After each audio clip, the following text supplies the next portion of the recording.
அனைவருக்கும் வணக்கம். நான் உங்கள் அமுத சித்ரா. சித்தர் ஸ்ரீமகான் சுருளி சுவாமிகளின் வாழ்க்கை வரலாற்றை தஞ்சை தமிழமுதம் சேனல் வாயிலாக பதிவிடுவதில் மிக்க மகிழ்ச்சி அடைகின்றோம். தொடர்ந்து சுருளி சுவாமிகளினுடைய இந்த பதிவை பார்த்து வரும் அனைத்து அன்பர்களுக்கும் மனம் நிறைந்த நன்றியை தெரிவித்துக் கொள்கின்றோம். இப்பொழுது நாம் காணவிருக்கும் பகுதி 22. சென்ற வாரம் சுவாமிகள் புதர் பகுதியில் சென்றுவிட்டு நீண்ட நேரம் கழித்து வந்தார். அவரிடம், கோவிந்தசாமி, ஏன் இவ்வளவு நேரம் கழித்து வருகிறீர்கள் என்று கேட்க, சுவாமிகள் கோவிந்தசாமியை புதருக்கு உள்ளே அழைத்து சென்றார்.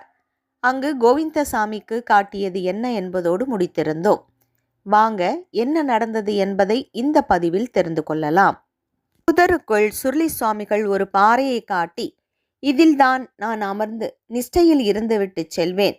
நான் சமாதியாகும் காலத்தில் இந்த இடத்தில்தான் சமாதி வைக்க வேண்டும் என்று கூறி பாறையை அடையாளம் காட்டினார். சுவாமிகள் அவ்விதம் கூறவும் கோவிந்தசாமி பிள்ளை அழுது கொண்டே, அப்படியெல்லாம் சொல்லாதீர்கள் என்றார். சுருளி சுவாமிகள் கோவிந்தசாமி பிள்ளையை சமாதானப்படுத்தி, அழாதே, நான் முன்கூட்டியே எனது சமாதிக்கான இடத்தை உனக்கு சொல்லி வைக்கிறேன். மறக்காமல் இருப்பதற்காகத்தான். இந்த பாறையின் ரகசியம் உனக்கு இப்போது புரியாது. ஒரு நாள் அதன் மகிமை வெளிப்படும் என்று சொல்லிவிட்டு தன்னை எந்த முறையில் அடக்கம் செய்வது என்பது குறித்தும் கூறினார். கோவிந்தசாமி பிள்ளை சுவாமிகள் சமாதி ஆவதற்கு திட்டமிடுகிறார் என்று கலக்கமுற்று வருந்தினார். அதன் பிறகு ஒரு முறை சுவாமிகள் சித்து விளையாடல் செய்தார். வடுகப்பட்டியில் ஆண்டுதோறும் ஊரின் பொதுக்குளத்தில் மீன் பிடித்து ஊர் பொதுமக்கள் அனைவரும் பங்கு பிரித்து கொள்வர். இதனை சுவாமிகள் மீன் பிடித்து கொண்டிருப்பதை பார்த்து கொண்டிருந்தார். அப்போது அங்கே கந்தசாமி என்பவர் தனக்கு விருப்பமான பெரிய பெரிய மீன்களாக பொறுக்கி எடுத்து கொண்டிருந்தார். இதனை கண்ட சுவாமிகள், கந்தசுவாமியை, நீ ஏன் இந்த மாதிரி செய்கிறார்? இது தவறு என்று கூறினார். உடனே கந்தசாமி, சாமி, நீ உன் வேலையை பார். நீ சுருளி சுவாமி என்றால் நான் கந்தசாமி, புரியுதா என்று கூற சுவாமிகள் சிரித்து கொண்டே அமைதியாக இருந்துவிட்டார். மறுநாள் கீரனூருக்கு சாமான்கள் வாங்க கந்தசாமி சுருளி சுவாமிகளின் வீட்டிலிருந்து சுவாமிகளும் வருவதாக கூற கிளம்பினர்.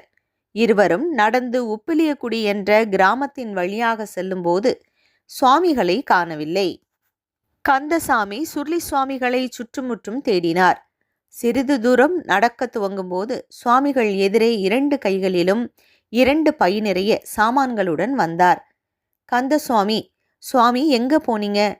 வெயிலுக்கு முன்னாடி போய் வரலாம் என்றால் தாமதப்படுத்துகிறீர்களே. ஆமாம், அது என்ன பை, எங்க போயிட்டு வரீங்க என்று கேட்டார். கீரனூர் போயிட்டு சாமான் வாங்கிட்டு வருகிறேன் என்று சொல்ல, கீரனூர் 5 மைல் தூரத்தில் உள்ளது. 5 நிமிடம் கூட ஆகல, அதற்குள் எப்படி போய்விட்டு வருவீர்கள் என்று ஆச்சரியத்துடன் கேட்க, அதுதான் சுருளி சுவாமி, நீ கந்தசாமி தானே என்றார் கிண்டலாக. சுவாமிகளின் இந்த சித்து நிலையை கண்டு தன் தவறை உணர்ந்து மன்னிப்பு கேட்டுக்கொண்டார் கந்தசுவாமி. அதே போல ஒரு அற்புதமான இன்னொரு நிகழ்வும் அவருடைய வாழ்வில் நடந்தது. முடிச்சவரம் செய்யும் பொன்னையன் என்ற நாவிதன் புத்தாம்பூரில் வசித்து வந்தார். சுவாமிகளின் வீட்டிற்கு வந்து சுவாமிகளுக்கு முடிவெட்டி செல்வது அவருடைய வழக்கமாக இருந்தது. அவருக்கு தன் குடும்பத்தை காப்பாற்ற முடியாத அளவிற்கு வறுமை. இந்த நிலையில் சுவாமிகளுக்கு முடிவெட்டும் போது வெட்டிய முடிகளை மிகவும் பாதுகாப்பாக தமது இல்லத்திற்கு எடுத்து சென்று ஒரு மரப்பெட்டியில் யாருக்கும் தெரியாமல் சேர்த்து வைத்தார். அதற்கு சாம்பிராணி, தூபம், தீபம் காட்டி பயபக்தியுடன் வணங்கி வந்தார். பெட்டியில் முடி சேர சேர நாவிதர் பொன்னையனின் வாழ்வில் வறுமை நீங்கி செழிப்பினை அடைந்தார். ஒரு நாள் சுவாமிகள் பொன்னையனிடம், உன் பூஜை பெட்டி நிரம்பிவிட்டதா என்று கேட்டு சிரித்தார். அசடு வழிந்து கொண்டே, மன்னிக்க வேண்டும் சுவாமி என்று கூறினான். அதன் பிறகுதான் சுவாமிகளின் அருகிலிருந்த அனைவருக்கும் இந்த விவரம் புரிந்தது. பொன்னையன் தன் இறுதி காலம் வரை செழிப்புடனே வாழ்ந்தார். சுருளி சுவாமிகளின் சித்துகளையும் மகிமைகளையும் அற்புதங்களையும் அறிந்த மக்கள் அவரை போற்றி வணங்கினர்.